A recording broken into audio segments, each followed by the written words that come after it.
নমস্কাৰ বন্ধুসকল, সুপ্ৰভাত সকলোলৈকে। বৰ্তমান BTCত যিটো জ্বলি থকা জুই, যিটো চিটুৱেশ্যন ক্ৰিয়েট হৈছে, এইটোৰ বিষয়ে মই কেইআষাৰমান কথা ক'ব বিচাৰিছোঁ। ইয়াত মই পাৰ্টিকুলাৰলি এটা জাতিক মেনশ্যন কৰা নাই, ইয়াত মই দুইটা জাতিকো মেনশ্যন কৰিছোঁ। শুনক, ঘটনাটো ঘটি গ'ল, এতিয়া চিটুৱেশ্যনটো কণ্ট্ৰল কৰিব লাগে।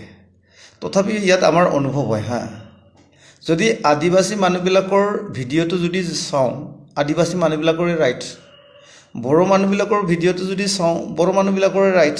তেতিয়াহ'লে চাওক, দুয়োফালে দুইটা জাতিয়ে দুয়োফালে টানি আছে, কিন্তু ঘটনাটো সূত্ৰপাত কেনেকৈ হ'ল, ষ্টাৰ্টিং কেনেকৈ হ'ল।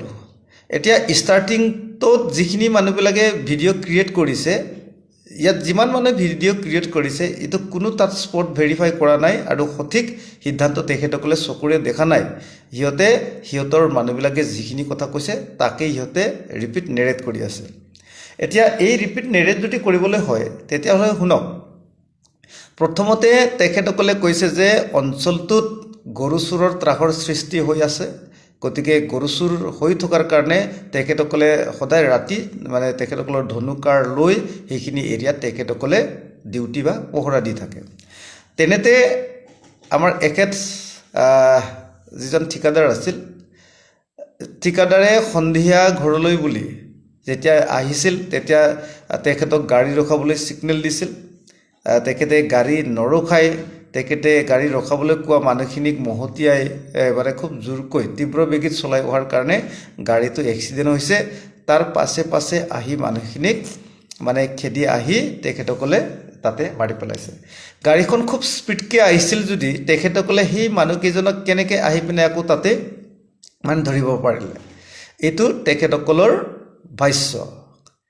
এতিয়া যি ভিক্টিমত এতিয়া যিজন ল'ৰা এতিয়া মোটামুটি ষ্টেটমেণ্টখিনি দিছে, এইখিনি কথাটো শুনিলেতো তাতকৈ উল্টা বিপৰীত।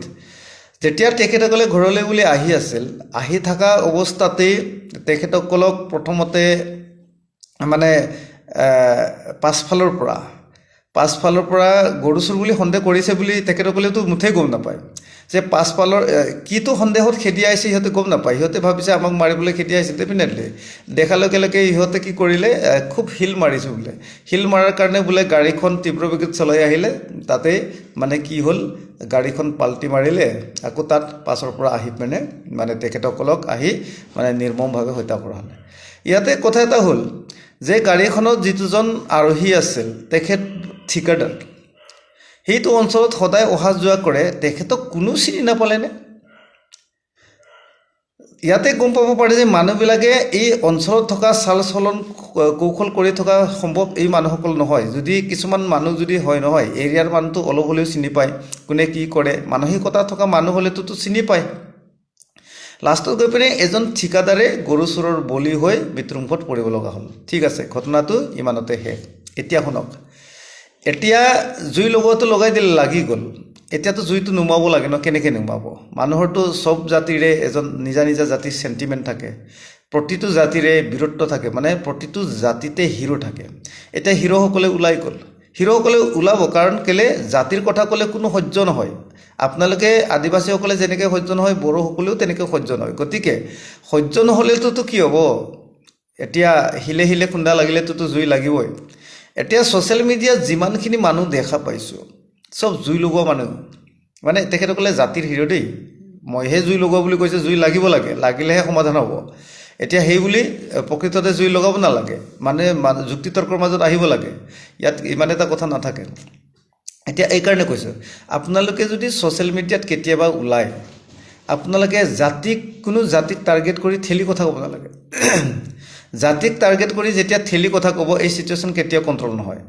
যেতিয়া মানুহক সন্মান সহকাৰে মৰম চেনেৰে যদি কৰি পিনে যদি কথাখিনি আৰম্ভ কৰে, চিটুৱেশ্যন কণ্ট্ৰল কৰাৰ ৰাস্তাত আহিব। যদি চিটুৱেশ্যন কণ্ট্ৰল নহয়, এতিয়া শুনক, আমাৰ আদিবাসীবিলাকে ডাইৰেক্ট টাৰ্গেটবিলাক কি লয় জানে?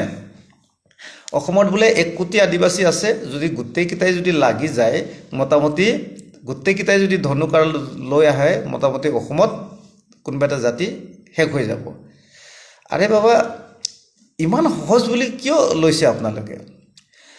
মই যদি আপোনাক মাৰিবলৈ যাওঁ আপুনি সহজতে ডিঙি পাতি দিবনে?